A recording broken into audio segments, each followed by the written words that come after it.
الشيطان الرجيم بسم الله الرحمن الرحيم وبه نستعين وهو خير المعين صلى الله على سيدنا محمد وآله الطاهرين اللهم صل على محمد وآل محمد. سیاست امیر المومنین علیہ السلام از نہج البلاغہ کی خدمت میں موضوع پیش کیا جا رہا تھا۔ ہماری گفتگو امام علی علیہ السلام کے دور میں ریاستی اور ملکی مسائل کے اوپر چل رہی تھی کہ جس میں جنگ جمل کو ہم نے جنگ جمل اصغر و اکبر ہر دو کو ہم نے مطالعہ کیا، اور اس کے بعد ہم جنگ صفین کے مرحلے کے اوپر پہنچے، لیکن اس میں داخل ہونے سے پہلے معاویہ بن ابی سفیان کو جو امام علی علیہ السلام نے مکتوبات لکھے اور ان کا تذکرہ نہج البلاغہ میں ہے، اسے ہم پڑھ رہے تھے۔ ان میں 16 مکتوبات ہیں، صرف آخری 3-4 مکتوبات رہ گئے ہیں کہ جسے بے توفیق الہی انشاءاللہ آج ہم ختم کریں گے۔ امام علی علیہ السلام کی ان جنگوں کا تذکرہ جیسا کہ ہم صحیح سند روایات اہل سنت کتب سے بھی پڑھ چکے ہیں، نبی صلی اللہ علیہ وسلم نے پہلے سے دے رکھا تھا اور فرمایا تھا، اور صرف امام علی علیہ السلام کو نہیں، متعدد اصحاب کو فرمایا تھا، اور انہی فرمودات کی وجہ سے ان صحابہ کرام نے شدت کے ساتھ امام علی علیہ السلام کا ساتھ دیا۔ مثلا جناب عمار بن یاسر رضی اللہ عنہ، جناب حذیفہ بن یمان رضی اللہ عنہ، یا اس طرح سے دیگر شخصیات ہیں کہ نبی صلی اللہ علیہ وسلم نے فرمایا کہ ناقصین، قاسطین اور مارقین سے جنگ لڑیں گے امام علی علیہ السلام، اور تعویل قرآن کے اوپر جنگ ہوگی، اپنی توجیحات پیش کی جائیں گی۔ تو ناقصین سے مراد جو ہے وہ واضح طور پہ جنگ جمل حضرت عائشہ کے ساتھ جو جنگ ہوئی، اور قاسطین یعنی جو حدود سے نکل جائے، سرکشی اور بغاوت کرنے والے، یہ صفین کی جنگ ہے۔ اور پھر یہ وارد ہوا ہے کہ تیسرے کا علم نہیں تھا، تو جب نہروان میں خوارج نکلے تو انہیں معلوم ہو گیا کہ یہ تیسری وہ جنگ ہے۔ ایسا اس لیے نہج البلاغہ میں خطبہ نمبر 51 اردو ترجمہ مفتی جعفر حسین اعلی اللہ مقامہ، انہوں نے ذکر کیا ہے۔ خطبہ نمبر 91 کا تذکرہ کا آغاز دیکھیں، خطبہ نمبر 91 نمبر۔ امام علی علیہ السلام فرماتے ہیں: اما بعد حمد اللہ و ثناء علیہ ایہا الناس فانی فقعت عین الفتنہ، اے لوگو میں نے فتنہ و شر کی آنکھیں پھوڑ ڈالی ہیں، اور جب اس کی تاریکیاں موجوں کی طرح تہو بالا کر رہی تھیں، یعنی اس طرح سے یہ فتنہ چھایا ہوا تھا جیسے سخت سیاہ گھاٹی، سیاہ ایک گھاٹی چھا جاتی ہے، اور پھر خوب اس میں نیچے ایک طرف تو اوپر آپ کو بند لگتا ہے اندھیرے کی وجہ سے، اور نیچے تیز موجیں ہوتی ہیں جو انسان کو کبھی اوپر کبھی نیچے کر رہی ہوتی ہیں، اسے کہتے ہیں تہو بالا کرنا۔ یعنی اس قدر فتنے جوش میں تھے کہ ان کی اٹھان کی وجہ سے بالکل اندھیرا چھا گیا، راہ ہدایت اور راہ حق کسی کو دکھائی نہیں دیتی تھی، اور پھر وہ لوگوں کو پکڑ کے تہو بالا کرتی تھی، اور دیوانے کتوں کی طرح اس کی دیوانگی زوروں پر تھی۔ یعنی دیوانے کتے جب ان کی دیوانگی اوج کے اوپر ہوتی ہے تو منہ سے عجیب و غریب آوازیں نکل رہی ہوتی ہیں، لعاب ان کے منہ سے بہہ رہا ہوتا ہے، اور ایک عجیب سی ان کی دہشت بھی ہوتی ہے، اور ان کی حرکتیں بھی بہت عجیب و غریب ہوتی ہیں۔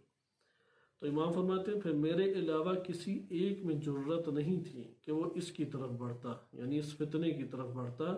اب موقع ہے، جو مجھ سے پوچھنا چاہتے ہو پوچھ لو، بیشتر اس کے کہ اپنے درمیان مجھے نہ پاؤ۔ اس ذات کی قسم جس کے قبضہ قدرت میں میری جان ہے، تم اس وقت سے لے کے قیامت تک کے درمیانی عرصے تک جو بات مجھ سے پوچھو گے میں بتاؤں گا،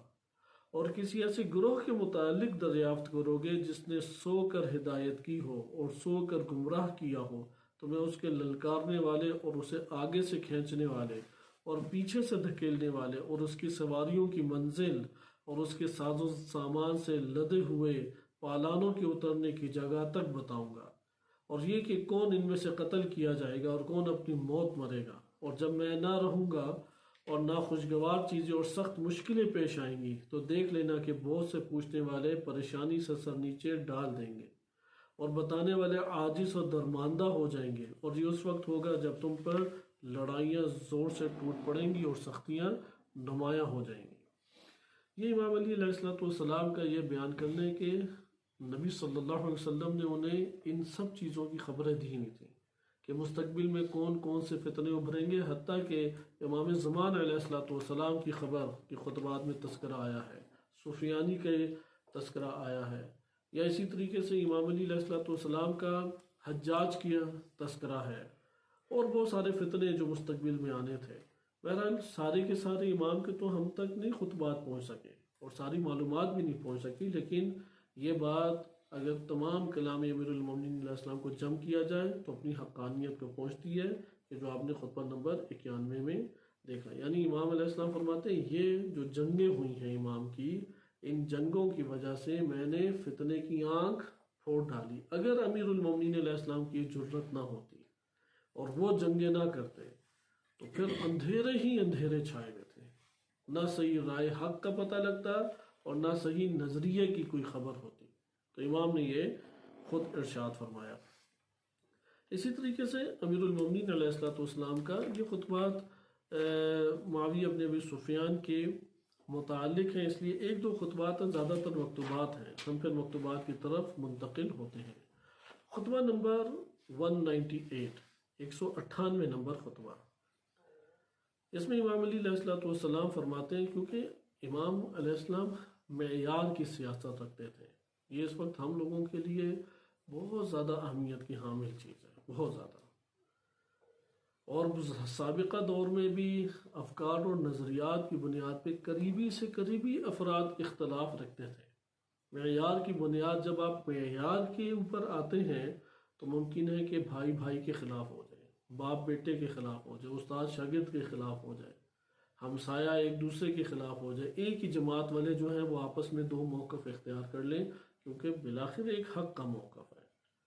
اس لیے امیر المومنین علیہ السلام کی سیاست وہ معیار کی سیاست تھی۔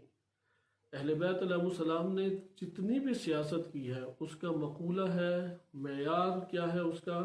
میلاک کیا ہے، وہ عدالت ہے۔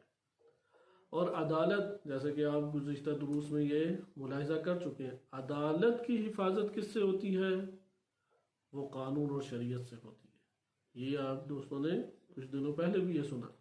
عدالت کس سے برقرار ہوتی ہے؟ قانون کے اجراء سے ہوتی ہے۔ اگر امیر المومنین علیہ السلام معاشرے میں عدالت چاہتے ہیں تو کیا کریں گے؟ قانون کا اجراء کریں گے۔ ممکن ہے وہ قانون کا اجراء اپنے بھائی پہ کرنا پڑے، اپنے قریبی ترین ساتھی قمبر کے اوپر کرنا پڑے، اپنے دل عزیز ساتھی کے اوپر انہیں کرنا پڑے۔ جیسے امام علی علیہ السلام کا ایک بڑا موالی اور محب تھا، چوری کی، اس نے پکڑا گیا، شواہد آئے، ہاتھ کاٹ دیا، انگلیاں اور ہاتھ پکڑے ہوئے وہ جا رہا تھا، تو اسے بہترین موقع سمجھا کہ اس کو ورغلایا جائے، کیونکہ معاویہ ابن ابی سفیان نے اپنے بندے پورے عراق میں چھوڑے ہوئے تھے۔ تو ایک ان میں سے فرد آئے اور کہا کہ دیکھا کتنا ظلم کیا علی ابن ابی طالب نے تم پر، تم ان سے محبت رکھتے تھے، ایک کاش ہوتے شام کے امیر کے پاس، تو پھر دیکھتے کہ تمہارے ساتھ کتنا انصاف کیا جاتا اور تمہاری اس محبت کا کتنا بہترین صلہ دیا جاتا۔ تو اس شخص نے جواب دیا جس کے ہاتھ کٹا ہوا ہے، شدت زخم دیکھیں اور درد کی کیفیت بھی دیکھیں، لیکن حب علی ہر چیز کے اوپر بالا تر تھی۔ تو اس نے کہا کہ میں نے علی علیہ السلام سے انصاف نہیں کیا، انہوں نے تو میرے ساتھ انصاف کیا، جو حق بنتا تھا وہ انہوں نے انجام دیا ہے، میں ان کی اطاعت نہیں کر سکا۔ اور پھر جب یہ خبر امام علی علیہ السلام کو پہنچی تو نہج البلاغہ میں ہی یہ جملات ہیں امیر المومنین علیہ السلام کے، فرمایا کہ اگر پہاڑ بھی مجھ سے محبت کرے تو اتنی مشکلات پیش آئیں گی کہ ریزہ ریزہ ہو جائے۔ یعنی اس راہ محبت اور عشق میں سخت ترین مشکلات ہیں، حتیٰ جان داؤ پہ لگانے پڑتی ہے۔ اس وقت آپ پوری دنیا میں یہ عمل دیکھ سکتے ہیں، کوئی کسی سے بھی محبت کرے، کوئی کسی بھی مذہب کا ہو اور کسی خطے میں ہو، اسے کوئی ڈر نہیں ہے، سوائے شیعہ اثنا عشری کے، امام حسین علیہ السلام کے پیرو، امیر المومنین علیہ السلام کا پیرو، اگر افریقہ میں ہو اور ان کی حمایت کرتا ہے تو شیخ زکزکی اور ان کے فرزندان کی طرح اسے ظلم و ستم سہنے پڑتے ہیں۔ اس دفعہ بھی بھتیجا شیخ زکزکی حافظہ اللہ تعالی، ان کا بھتیجا شہید ہوا، پھر ان کے اوپر فائرنگ کی گئی۔ اب افریقہ کوئی سوچ سکتا ہے کہ وہاں پہ کس جرم کی ان کے اوپر یہ سزا ہے، کس چیز کی انہیں سزا دی جا رہی ہے؟ بحرین دیکھ لیں، یمن دیکھ لیں، عراق دیکھ لیں، ایران دیکھ لیں، ایران کے اوپر کیوں پابندی ہے؟ امریکہ کی تو نہ اس سے سیاست وابستہ ایران کے ساتھ، نہ امریکہ کی تجارت وابستہ، کچھ بھی تو نہیں وابستہ۔ لہذا آپ نے ملاحظہ کیا کہ یہ ہے کہ راہ علی علیہ السلام و محبت علی علیہ السلام میں یہ آزمائش ہے، آزمائش مال، آزمائش مصیبت، آزمائش جان۔ خوب یہ آپ نے ملاحظہ کیا کہ معیار کی امام علی علیہ السلام کی سیاست تھی، اور وہ معیار کیا ہے؟ عدالت معیار ہے۔ اپنی زندگی میں اسے اختیار کریں۔ معیار یہ نہیں ہے کہ میں مدیر ہوں تو میری چلنی چاہیے، نہیں، عدالت کی چلنی چاہیے۔ اچھا میرے ہاتھ میں وسائل ہیں تو میری چلنی چاہیے، میں پیسہ دینے والا ہوں تو میری چلنی چاہیے، میں صاحب اقتدار ہوں، صاحب ممبر ہوں، نہیں، یہ میلاک نہیں ہے۔ یا میلاک یہ نہیں ہے کہ ممکن ہے ہمارے بعض عزیز رشتہ دار ہیں، آپ انہیں سمجھانے کی بھی کوشش کریں، ایک وقت کاٹا ہے انہوں نے، ایک وقت زندگی بسر کی ہے، معیار کے اوپر نہیں چلیں گے۔ ایسا اب ہمیں بہت دیکھنے کو ملتا ہے۔ آپ انہیں کہیں گے، انہیں ملنگانہ انداز ممکن ہے بڑا اچھا لگتا ہو، صحیح ہے، وہ کہیں گے کہ یار کھاؤ پیو بھی آزادانہ اور علی علی بھی کرو، علی علی کرنے کی وجہ سے جنت میں چلے جاؤ گے، اور یہاں پہ یہ جو ڈبل پالیسی زندگی بسر کر رہے ہیں اس سے اپنا نفع حاصل کر رہے ہیں، مسئلہ نہیں۔ تو اس ٹائم پاکستان میں یہ بہت بڑا مسئلہ بن چکا ہے۔ سیاست کے میدان میں ہم علماء آ کے عدالت کی سیاست سے برطرف ہوتے چلے جا رہے ہیں۔ کس چیز کی ہے؟ پارٹی سیاست چل رہی ہے۔ بہت ساری ایسی تعریفیں ہیں کہ جو پارٹی کی بنیاد پہ ہم کر رہے ہیں، جانتے ہیں کہ وہ یہ ان خوبیوں کا مالک نہیں ہے، ان اوصاف کا مالک نہیں ہے، جانتے ہیں کہ یہ مجمع جو ہے یہ حبیب ابن مظاہر جیسا نہیں ہے، یہ جانتے ہیں کہ شجاعت حسین جو ہے وہ امام حسین علیہ السلام کی شجاعت نہیں رکھتا، جانتے ہیں کہ عمران خان کوئی نڈر نہیں ہے، کوئی بہت بڑا مسلمان نہیں ہے، نشہ کر کے تو وہ سوتا ہے، جیسا کہ اس کے بعض قریبیوں کے یہ والی باتیں معروف ہیں، اپنے بیانات بدلتا رہتا ہے، مقاومت کے ساتھ کھڑے ہونے کی ہمت نہیں ہے۔ بہرحال سیاست کی دنیا میں ہے۔ اب یہاں پہ آ کے کیا وظیفہ ہمارا بنتا ہے؟ اگر یہ چالاکیاں تو بہت آسان ہے، اس کے لیے کوئی عقل و شعور کی دقتیں نہیں چاہیے، اس کے لیے بہت زیادہ زیرک ہونا انسان کے لیے نہیں چاہیے کہ یار پارٹی کا بس ساتھ دو۔ ایک بندہ جیسا بھی ہے، پست ہے، اچھا ہے، مثبت منفی باتیں تو سبھی میں ہوتی ہیں۔ یہاں پہ تعجب کرتے ہیں کہ خلیفہ دوم کے کوئی مثبت اعمال ذکر کر دیے جائیں تو کہتے ہیں تعریف کر دیجیے، وہ تہمت لگاتے ہیں سیدھا کہ یہ تعریف کر دی، اور عمران خان کی مدح و ستائش کرتے ہوئے تھکتی نہیں ہے زبان۔ کیا فرق ہے اس حوالے سے؟ ہر کوئی ریاست کے اوپر آ کے حاکم بنا، ایک نے عملاً حکومت ممکن ہے کہ کی ہو، اجرا قوانین کا کیا ہو، ہم اگرچہ ان چیزوں کے اوپر ایک نگاہ تحقیقی ڈالنے کی ضرورت ہے، اور ممکن ہے بعض امور میں اختلاف بھی رکھتے ہوں، لیکن ہم دیکھتے ہیں کہ عمران خان کے مسئلے کے اوپر انتہائی جذباتی ہو جاتے ہیں۔ یعنی یہ کوئی عقل مندانہ، عاقلانہ غور و فکر والی سیاست نہیں ہے کہ اپنے ایک پارٹی کے انتخاب کریں، وہ پارٹی تھوڑی لفٹ کرائے، لفٹ کرانے کے بعد آپ اس کی پرزور حمایت شروع کر دیں، ہر چیز کی توجیہ، ہر چیز کی تعویل، اور اس کے سامنے حاضر، اس کے سامنے ہم ایک جسے کہتے ہیں کہ کسی کی قوی کا سہارا لے کے اپنے ضعف کو دور کرنے کی کوشش کرنا۔ امام علی علیہ السلام اس سیاست کے حامی نہیں ہیں، قطعاً حامی نہیں ہیں۔ اس لیے آپ یہ جملہ دیکھیں، خطبہ نمبر 198 فرماتے ہیں کہ خدا کی قسم معاویہ مجھ سے زیادہ چلتا پھرتا پرزہ نہیں ہے، مجھ سے زیادہ ہوشیار نہیں ہے، مگر فرق یہ ہے کہ وہ غداریوں سے چکنا نہیں ہے اور بدکاروں سے بدکاریوں سے باز نہیں آتا۔ صحیح ہے؟ مگر کیا؟ غداریوں سے چکنا نہیں ہے اور بدکاریوں سے باز نہیں آتا۔ اگر مجھے عیاری اور غداری سے نفرت نہ ہوتی تو میں سب لوگوں سے زیادہ ہوشیار اور زیرک ہوتا۔ یعنی یہ جسے زیرکی انہوں نے نام دیا ہوا ہے، غداری کو، فریب اور دھوکے کو، اور اسی طریقے سے بدکاریوں کی سیاست کو انہوں نے جو زیرکی کا نام دیا ہوا ہے، مجھے اس سے نفرت ہے، ان معیاروں کے اوپر میں چلنے والا نہیں ہوں۔ لہذا پھر آگے فرماتے ہیں لیکن ہر غداری گناہ ہے اور ہر گناہ حکم الہی کی نافرمانی اور معصیت ہے۔ چنانچہ قیامت کے دن ہر غدار کے ہاتھوں میں ایک جھنڈا ہوگا جسے وہ پہچانا جائے گا۔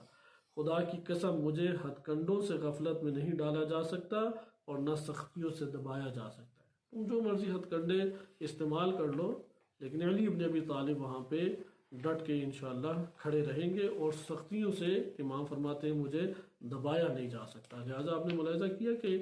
یہ جو سیاست ہمارے پاس موجود ہے بدکاریوں کی، یا یہ سیاست جو موجود ہے کہ زیرکی ہم چلائیں، کسی کی تعریف کر کے اس کے قریب ہونا چاہیے اور قریب ہو کے سیاسی منافع حاصل کرنا چاہیے، شہرت کمانا چاہیے، ایک رواج پڑتا چلا جا رہا ہے ہمارے معاشرے میں آج کے دور میں، کیونکہ کسی نے اس کی داغ بیل ڈالی ہوتی ہے، پھر کہتے ہیں انہوں نے کیا تو ہم کیوں نہ کریں، ہمیں موقع مل رہا ہے۔ پھر وہ اسی طور طریقوں کے اوپر آہستہ آہستہ انسان آگے چلتا ہے اور اسے کامیاب سیاست سمجھتا ہے، جبکہ حقیقت کیا ہے؟ حقیقت میں کامیاب سیاست امیر المومنین علیہ السلام کی سیاست ہے، واضح موقف، واضح معیار، اور اس معیار کے اوپر انسان سمجھوتا کر لے۔ ہاں کوئی معاہدہ ہو سکتا ہے، کوئی سمجھوتے ہو سکتے ہیں، کوئی بات چیت چل سکتی ہے اداروں کے اندر، لیکن ظالم کے ساتھ اس کے ظلم میں مدد نہیں ہو سکتی، ظالم کا اقرار نہیں کیا جا سکتا، اس کی حاکمیت کو قبول نہیں کیا جا سکتا، اس کی طاغوتیت کے باوجود اس کی تعریفیں نہیں کی جا سکتی۔ لہذا وہاں پہ صدائے حق کو بلند کیا جائے گا، ظلم کی نفی کی جائے گی، اس کی سرکشی اور طاغوتیت کے خلاف زبان کھولی جائے گی اور آواز بلند کی جائے گی۔ لہذا یہ معیار امیر المومنین علیہ السلام میں سیاست کا معیار ہے۔ اس کے علاوہ ایک اور خطبہ جس میں تذکرہ ہے اسی حوالے سے، وہ ہے خطبہ نمبر 45 نہج البلاغہ میں۔ خطبہ نمبر 45 در حقیقت جناب عثمان بن حنیف رضی اللہ عنہ کو مکتوب ہے، جو امام علی علیہ السلام نے لکھا، بصرہ جیسے اہم اور قیمتی ترین شہر کے حاکم تھے۔ اس میں امام علی علیہ السلام، کیونکہ عثمان بن حنیف رضی اللہ عنہ نے ایک ایسی محفل میں شرکت کر لی کہ جو امراء سے بھری ہوئی تھی، ہوتے ہیں نا جوان امیر کبیر طبقہ تو حکمرانوں کو دعوت تو دیتا ہی ہے، تو عثمان بن حنیف کو بھی دعوت دی، وہ بھی چلے گئے۔ اور یہاں پہ یہ فرق ہمیں رکھنا ضروری بھی ہے، ایک فرد ہے مثلا ایک عالم دین ہے، وہ فقط و فقط امام جماعت کی حد تک ہے، اس کا وظیفہ اگرچہ بنتا ہے لیکن وہ بھاری وظیفہ نہیں ہے کہ جو اجتماعی دنیا میں کسی منصب کے اوپر عالم ہے، اور پھر اس سے اوپر بھی کوئی اپنے آپ کو رہنما قوم کے طور پہ ترجمانی قوم کی کر رہا ہے۔ یہ ساری کیٹیگریز برابر نہیں ہے۔ ایک بندہ ہے وہ عام امام جماعت بھی نہیں ہے، مدرسے کا مدرس بھی نہیں ہے، وہ سمپل زندگی بسر کرتا ہے، اس کی مروت اسی کے دائرے میں ہوگی، صحیح ہے، اس کا عزت، اس کی وقار، اس کی عادات حرکات، کیونکہ اس کا دائرہ کار کو دیکھنے والے افراد ہی بہت کم ہیں، بس انہی دائرہ کار میں اس کی ہوگی، اس لیے ممکن ہے ایسے بعض اعمال انجام دے جیسے ہوٹلوں میں کھانا کھانا، معیوب نہ اس کے لیے سمجھا جائے، یا اس طرح سے اور دیگر چیزیں ہیں کہ وہ کسی امیر بندے سے ملنے چلا گیا، یا کسی اور اس طرح کا ایک عمل ہے کہ وہ قباحت بہت شدید نہیں ہوگی، لیکن ایک امام جماعت ہے اس میں قباحت اس کی نسبت شدید آ جائے گی، اور اگر امام جمعہ ہے اور شدید تر آ جائے گی، اور اگر قومی پلیٹ فارم کے اوپر موجود ہے اور وہ ایک منصب کے اوپر ہے تو یہاں پہ اور شدید تر ہوگی۔ یہاں پہ تو قوم بلک رہی ہے، ان کے پاس ایک وقت کھانے کی روٹی نہیں ہے، اور یہ بہترین ہوٹلوں کے اندر کھانے کھا رہے ہیں، طرح طرح کے چن چن کے کھانے اس کے سامنے لائے جاتے ہیں۔ اس پلیٹ فارم کے اوپر جو موجود ہے اس کے لیے یہ حق نہیں پہنچتا، اگر بہترین دسترخوان بھی بچا ہو وہاں پر بھی اسے اجتناب دکھائی دینا چاہیے، اور اگر وہ رہنمائی اور ترجمانی قوم کی پوری کر رہا ہو پھر تو بہت حساس بات ہے، بہت حساس، اسے ضعیفوں کے پاس نظر آنا چاہیے، قوی لوگوں کے اور امیر لوگوں کے دروازوں پہ نظر نہیں آنا چاہیے، حکمرانوں سے دور اس کو رہ کے زندگی بسر کرنی چاہیے، وہ غریبوں کا، فقیروں کا، جو بےکس اور درد اور تکلیف میں مبتلا افراد ہیں ان کا ہمنوا نظر آنا چاہیے۔ لہذا جب عثمان بن حنیف رضی اللہ عنہ کی یہ خبر ملی، ایک ایسی دعوت میں شرکت کی ہے کہ جس میں کوئی فقیر نہیں ہے، یہ پہلا اعتراض تھا امام علی علیہ السلام کو کہ اس میں کوئی فقیر نہیں ہے، اور چن چن کے بہترین کھانے لائے جا رہے تھے، اور ان کی بھی بھوک خوب تڑپ اٹھی اور وہ بھی پیٹ بھر بھر کے کھا رہے تھے۔ تو جاسوس تو امام کو فوراً خبر پہنچا دیتے تھے۔ تو آپ اس کا آغاز دیکھیں، پھر امام نے تقویٰ کے اوپر ادھر ان کو نصیحت کی۔ لہذا مکتوب نمبر 45 میں یہ جو آغاز ہے یہ سیاسی بصیرت اور سیاسی معیار کے اعتبار سے انتہائی اہمیت کا حامل ہے۔ انسان اپنی زندگی بالخصوص جب قومی منصب کے اوپر ہو یا پوری قوم کا ترجمان ایک جگہ بنا ہو، زہد ہے، تقویٰ ہے، اسے نظر اس طریقے سے اپنی شخصیت کو لانا چاہیے کہ وہ ان دنیاوی شہوات اور حکماء اور ان عمراء سے بے نیاز ہے، مستغنی اس کی شخصیت نظر آنی چاہیے، وہ ہم نوا نظر آئے، وہ فقیروں اور غریبوں اور درد مندوں کی طرف راغب نظر آئے، یہ شخصیت نمایاں ہونی چاہیے۔ غلاموں کے ساتھ نیچے بیٹھ کے کھانا کھا لے، اسے کوئی پرواہ نہیں ہونی چاہیے۔ ہاں بعض کا ڈسکس کرنی چاہیے، ٹھیک ہے، ایک بہترین کمرے میں، بہترین ماحول میں، بہترین کرسی پہ کوئی عیب نہیں ہے، لیکن جب اب کھانا کھانا ہے، وسائل کا استعمال کرنا ہے، رہن سہن کی بات آنی ہے، تو وہ کن کا ترجمان ہے؟ آیا وہ عمراء کا ترجمان ہے تو ٹھیک ہے، امیر طریقے سے رہے۔ اگر فقیروں اور غریبوں اور دردمندوں کا ترجمان ہے تو پھر ان کی زندگی کو وہ بسر کرے۔ اس کو کہتے ہیں ان افراد کو لیڈر بننا آتا ہے۔ لیڈر اسے نہیں بننا آتا جو پی سی ہوٹل میں بہترین کمروں میں رہ کے آ جائے، جو بہترین گاڑیوں پر سفر کر کے آ جائے۔ یہ مسلم غیر مسلم سے ہٹ کے ایک معیار ہے جو لوگوں کی جذباتی حد تک آپ سے وابستگی پیدا کر دیتا ہے۔ آپ ایسے افراد کو دیکھیں کہ جو حکمرانوں کی تعریفیں کر کے ایک شہرت حاصل کر لیتے ہیں، ان کی تھوڑی چاپلوسی کر کے، ان کی حمایت کر کے، ان کے قریب میٹنگز کر لیتے ہیں، ان سے بات چیت کر لیتے ہیں، اور بہترین وسائل اپنے لیے اکٹھے کر لیتے ہیں۔ مثلا پروٹوکول گاڑیوں کا ہو گیا، بہترین کسی ہوٹل میں جا کے انہوں نے زندگی بسر کر لی۔ وہ اپنے اس ٹھاٹ باٹ اور شان و شوکت سے ایک جلب نظر کرتے ہیں، اپنی عوام کی نظر اپنی طرف کر لیں گے، اور عوام بھی ان کی طرف دنیا کی چمک دیکھ کے بڑھے گی یا نہیں بڑھے گی؟ بڑھے گی۔ مثلا نواز شریف کسی گاؤں میں جاتا ہے جن کے پاؤں میں جوتے ہی نہیں ہوتے، صحیح ہے، چھوٹے بچے ہیں، ان کی اگر قمیض ہے تو شلوار نہیں ہوتی۔ یہ والا جو جگہ ہے جہاں پہ وہ بیچارے ایک روٹی خالی کھا لیں تو اسی کو وہ بہت بڑا سرمایہ سمجھتے ہیں، تو اس کی گاڑی کو ہاتھ لگانا ہی وہ ایک سمجھیں گے کہ کیا ہی ہماری خوش قسمتی تھی، اس گاڑی کی چمک ہی ان کی آنکھوں کو اندھا ممکن ہے کہ کر جائے۔ لہذا یہ عمراء جو ہیں، یا یہ اپنے وسائل کے ذریعے سے انہوں نے ان لوگوں کی نظروں کو گھیر لیا اور جلب نظر کی۔ آپ دیکھیں گے دل میں یہ شخص کبھی نہیں اترا ہوا، اس کے دل کے اندر وہ شخصیت نہیں پائی جاتی۔ وہ برائی سے اس کا تعارف کرے گا، تنہائیوں میں اس کی عیب جوئی کرے گا، اس کے مال کی وجہ سے اس کی طرف آگے بڑھنا چاہے گا۔ لیکن وہ جو دردمند ہے، دلوں غریبوں کا دردمند ہے، ہم نوا ہے، وہ ان کی تکلیف کو اپنی تکلیف سمجھتا ہے، وہ ان کی ہمراہ زندگی بسر کرنا چاہتا ہے، وہ ان کا اگر ترجمان بنا ہے تو وہ ترجمانی کی عکاسی نظر آتی ہے کہ یہ وسائل کا بیجا استعمال نہیں کر رہا، یہ کوئی کھانے پینے کا دلدادہ نہیں ہے، یہ حکمرانوں کی چاپلوسیاں کر کے اپنی شہرت نہیں کمانا چاہتا، نظر آئے گا اس کی وجود میں۔ اس چیز کا احساس پھر عوام کرتی ہے اور دل سے محبت کرتی ہے۔ آپ کے اس وقت بھی کئی نمونے تاریخ میں اسی صدی میں موجود ہیں۔ مثال کے طور پہ خود قائد اعظم کے ساتھ جو والہانہ محبت تھی، ایسی ہی محبت تھی عوام کی، کیونکہ وہ عوام کے دوش پہ سیاست نہیں کرتے تھے۔ اسی طرح سے گاندھی کو دیکھیں،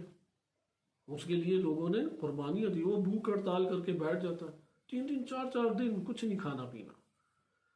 اور غریبوں کی طرح وہ رہتا تھا، اپنے لیے ایک ایسی چیز استعمال نہیں کرتا تھا جو غریب استعمال نہیں کر سکتا۔ لوگوں کے والہانہ اس سے تعلق جڑا۔ اسی طرح نیشنل منڈیلا دیکھیں، اس نے بڑی قربانیاں دی۔ ہم یہ کہتے ہیں کہ یہ افراد کیا ہیں جنہیں لیڈر بننا آتا ہے، ان میں یہ لیڈر والی خصوصیات ہیں، یہ شجاعت اور جرت ہے۔ ہاں حق کے اوپر نہیں تھے، یہ اعتراض کر سکتے ہیں، وہ حق کے راہ کے اوپر نہیں ڈٹے، یہ ایک پھر ہمارا موضوع جدا ہو جاتا ہے۔ لیکن یہاں پہ امیر المومنین علیہ الصلوۃ والسلام جامع طریقے سے سیاست بیان کر رہے ہیں، صرف ایک رخ نہیں ہے سیاست کا جیسے ابھی ان افراد میں ایک رخ ہے، وہ ہے لیڈر، حقیقی لیڈر بننے کا انہیں فن آتا ہے اور دلوں کو انہوں نے جذب کیا، لوگوں کے اندر محبت کو، اپنے قلب کے اندر لوگوں کے اپنی محبت کو پیدا کرنے میں کامیاب ہو گئے۔ یہ ایک طرفہ ہے۔ امیر المؤمنین علیہ السلام کی سیاست کی اساس وہ اللہ تعالیٰ کی ذات ہے، وہ دین اسلام ہے۔ لہذا آپ آغاز دیکھیں، امام علی علیہ السلام فرماتے ہیں جب حضرت کو یہ خبر پہنچی کہ والی بصرہ عثمان بن حنیف رضی اللہ عنہ کو وہاں کے لوگوں نے کھانے کی دعوت دی اور وہ اس میں شریک ہوئے ہیں، تو انہیں پھر تحریر فرمایا امام۔ یہ ہے حاکم، یعنی وزیر اعلیٰ ہے بصرہ کے۔ آج کے اگر اصطلاح میں پاکستان میں تو ہوتا ہے نا کہ 100 گاڑیوں کا پروٹوکول اور لکھا ہوتا ہے خادم پنجاب، خادم پاکستان، پورا پاکستان جو لوٹ لے وہ اپنا نام خادم رکھ لیتا ہے۔ یہاں پہ امام علی علیہ السلام نے حقیقی ایک سیاستدان کا دیکھیں کیا تصور پیش کیا۔ یہ تصور، یہ نظریہ ہمارا ہونا چاہیے۔ عمل کی توفیق اللہ تعالی ہمیں دے، لیکن اگر طلاب و علماء کا یہ تفکر ہی نہ ہو تو عمل تو ان سے بہت بعید ہے، بہت بعید۔ جیسے فرماتے ہیں اے ابن حنیف، مجھے یہ اطلاع ملی ہے کہ بصرہ کے جوانوں میں سے ایک شخص نے تمہیں کھانے پر بلایا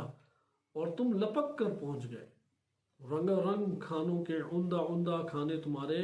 عمدہ کھانے تمہارے لیے چن چن کے لائے جا رہے تھے اور بڑے بڑے پیالے تمہاری طرف بڑھائے جا رہے تھے۔ مجھے امید نہ تھی کہ تم ان لوگوں کی دعوت قبول کر لو گے۔ وہاں فرماتے ہیں مجھے اصلا توقع نہیں تھی کہ تم ان کی دعوت قبول کرو گے، کہ جن کے یہاں سے فقیر و نادار دھتکارے گئے ہوں۔ کہ اس محفل میں فقیر کی اوپر پابندی ہے، نادار میں پابندی ہے، اور دولت مند مدعو ہو۔ جو لقمے چباتے ہو انہیں دیکھ لیا کرو، کیا کھا رہے ہو یہ تو دیکھو، کن لوگوں میں بیٹھے ہوئے ہو، دسترخوان کن لوگوں کا سجا ہوا ہے۔ جو لقمے چباتے ہو انہیں دیکھ لیا کرو۔ اور اس کو دیکھیں، یہ آغاز کا جملہ ہے کہ جو لقمے چباتے ہو اسے دیکھ لیا کرو۔ اور اس خطبے کے اختتام کو اگر آپ ملاحظہ کریں تو اس میں امام فرماتے ہیں اے ابن حنیف فاتق اللہ یا ابن حنیف، اے ابن حنیف اللہ کا تقوی اختیار کرو اور اپنی ہی روٹیوں پر قناعت کرو تاکہ جہنم کی آگ سے چھٹکارا پا سکو۔ لیکن آغاز میں بھی روٹیوں کا، لقموں کا ذکر ہے، اور خطبے کے اختتام پہ بھی یہ ذکر ہے کہ دیکھ لیا کرو کہ کیا لقمے تم کھا رہے ہو، اپنی روٹیوں پر اکتفا کرو، تمہارے گھر میں جو تھا بس وہ تمہارے لیے کافی ہے۔ یہ رنگ رنگ کے بڑے بڑے محفلوں والے کھانے، ان کی تمنائیں تمہارے دل میں نہیں ابھرنی چاہیے۔ تو فرماتے ہیں کہ جو لقمے چباتے ہو انہیں دیکھ لیا کرو اور جس کے متعلق شبہ بھی ہو اسے چھوڑ دو۔ یہ ترجمان کا کام ہے، جو پوری قوم کی ترجمانی کر رہا ہے اس کے ہونی ہی یہ حیثیت چاہیے کہ جس میں شبہ ہے اس چیز کو ترک کر دے، محتاط ہونا چاہیے اسے، اور جس کے پاک و پاکیزہ طریق سے حاصل ہونے کا یقین ہو اسے فقط کھا لو، اسے کھایا کرو۔ پھر امام فرماتے ہیں کہ تمہیں معلوم ہونا چاہیے کہ ہر مقتدی کا ایک پیشوا ہوتا ہے، یعنی ہر چلنے والے کا ایک امام ہے جو امام کے پیچھے چلتا ہے، جس کی وہ پیروی کرتا ہے، جس کے نور علم سے قصب ضیاء کرتا ہے۔ دیکھو تمہارے امام کی حالت تو یہ ہے، اس نے دنیا کے ساز و سامان میں سے 2 پھٹی پرانی چادروں اور کھانے پینے میں سے 2 روٹیوں پہ قناعت کر لی ہے، 2 پھٹی پرانی چادریں اور روٹیوں پہ قناعت کر لی ہے۔ پھر فرماتے ہیں میں مانتا ہوں تمہارے بس کی یہ بات نہیں ہے کہ تم میرے جیسا کرو، تمہارے بس کی یہ بات نہیں ہے، لیکن اتنا تو کرو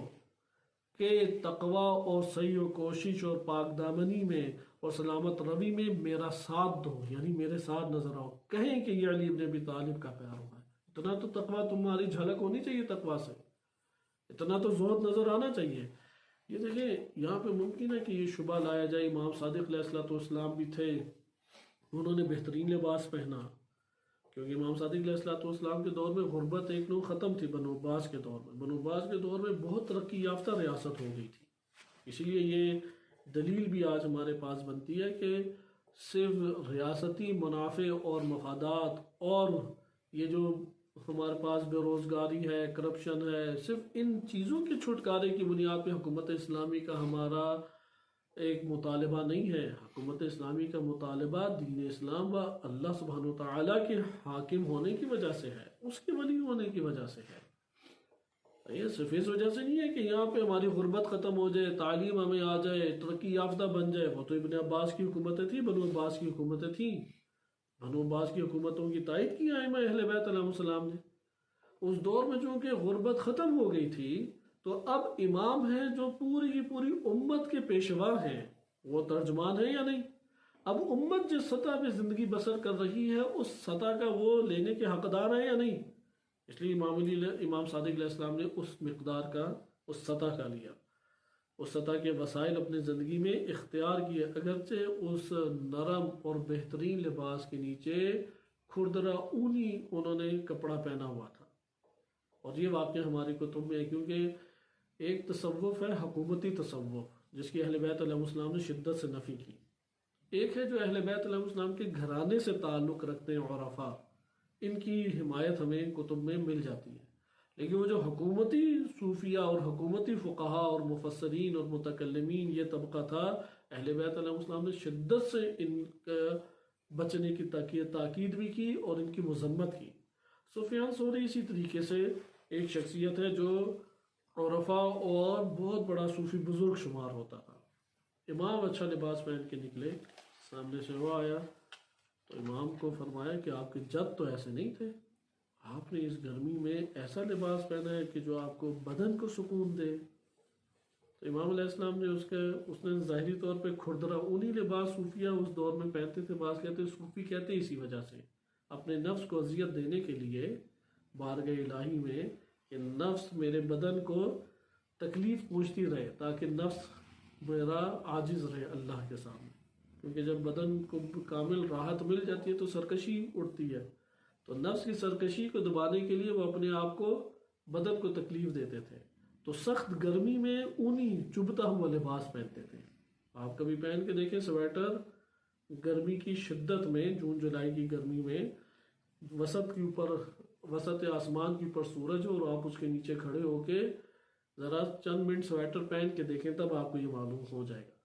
اور ادھر تو ہوتی بھی گرمی زیادہ تھی۔ بہرحال سفیان ثوری نے ظاہری طور پہ کیا پہنا ہوا تھا؟ وہی کھردرا موٹا لباس، اور گرمی کی شدت میں امام علیہ السلام نے اس کی قمیض کو شکم کے پاس سے ہٹایا تو نیچے نرم لباس تھا۔ تو امام نے فرمایا کہ جو تم نے لوگوں کے لیے پہنا ہے یہ وہ ہے جو تم دکھا رہے ہو، اور جو اپنے نفس کے لیے پہنا ہے وہ نرم لباس ہے جو تمہارے بدن کو سکون پہنچا رہا ہے۔ اور پھر امام نے اپنے بدن شکم کے پاس سے ہٹا کے کپڑا دکھایا اور نیچے امام نے اونی کپڑا پہنا ہوا تھا۔ امام نے فرمایا میں نے جو لوگوں کے لیے پہنا ہے وہ یہ نرم لباس ہے، جو اللہ کے لیے پہنا ہے وہ یہ کھردرا لباس ہے۔ لہذا تقویٰ کو کاملاً امام صادق علیہ السلام نے اختیار کیا، لیکن لوگوں کی طرز زندگی کی ہدایت کے لیے۔ یہاں پہ یہ نہیں ہے کہ نعمتوں سے استفادہ نہ کریں، کوئی سیر و تفریح کے لیے نہ جائے، کوئی 2-3 ڈشیں کھانا نہ کھائے، ایسا نہیں ہے، کوئی بہترین پکنک نہ منائے، تفریح نہ کرے، نہیں، مقام ہے، عوام الناس تو اس کو اختیار کرے گی۔ ایک عام عالم دین کے لیے بھی یہ معیوب نہیں ہے، لیکن وہ شخص جو ترجمان ہے قوم کا، اس کی ذمہ داری حساس ہے، اس کے لیے یہ چیز وہ سازگار نہیں ہے کہ وہ بہترین ہوٹلوں میں کھانا کھاتا پھرے، بہترین سواریوں کی پر سواری کرتا پھرے اور عوام کے لیے کچھ بھی نہ کرے۔ ہاں سواری کرے، آج کے دور میں تو گارڈز ہونا بھی مجبوری بن گئی ہے، اور پھر تیز رفتار گاڑی کا ہونا بھی ضروری بن گیا۔ اب رکشے کے اوپر تو ایک دوسرے شہر نہیں جا سکتا، لیکن اس کی اپنی سیرت سے، اس کے اپنے کردار سے بے نیازی نظر آئے ان گاڑیوں سے، کہ وہ راغب نہیں ہے ان گاڑیوں کی طرف، بے نیاز ہے، ہوٹلوں کے کھانوں سے بے نیاز نظر آئے، اوکے کہ نہیں میرے لیے یہی کھانا کافی ہے جو آپ نے گھر بنایا، یا میں اس ٹائم کھاتا ہی نہیں ہوں۔ احتیاط اس کے اندر نظر آنی چاہیے۔ عوامی مرحلہ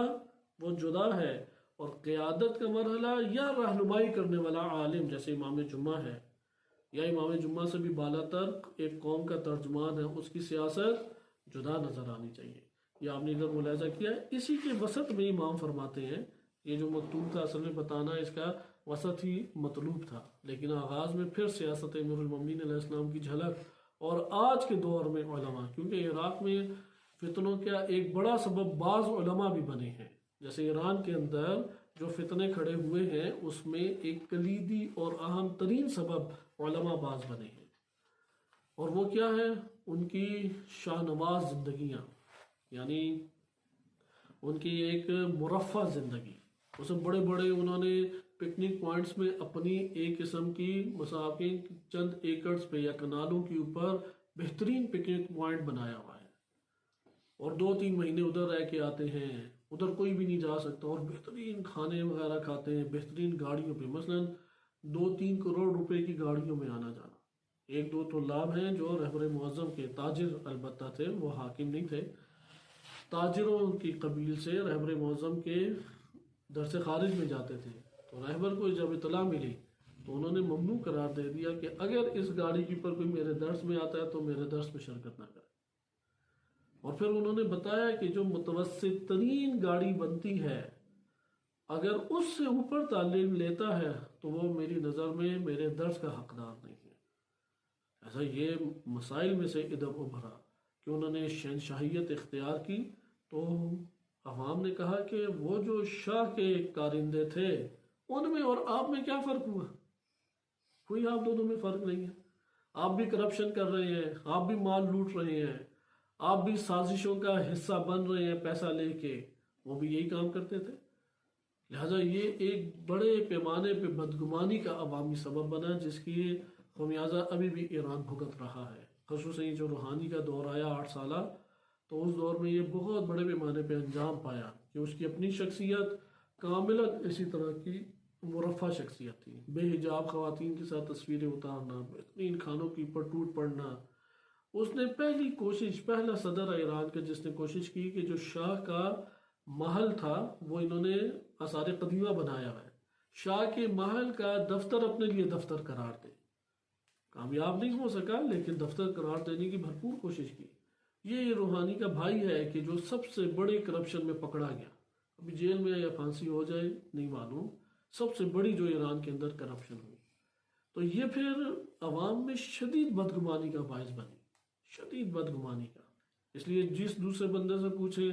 وہ اس عنوان سے عالم کو برا بھلا کہتا ہے، کیونکہ عوام تو ساری بصیرت نہیں رکھتی، عوام تو دیکھا دیکھی اور مفادات کے مطابق چلتی ہے۔ عراق میں بھی بے عینی یہی ہوا،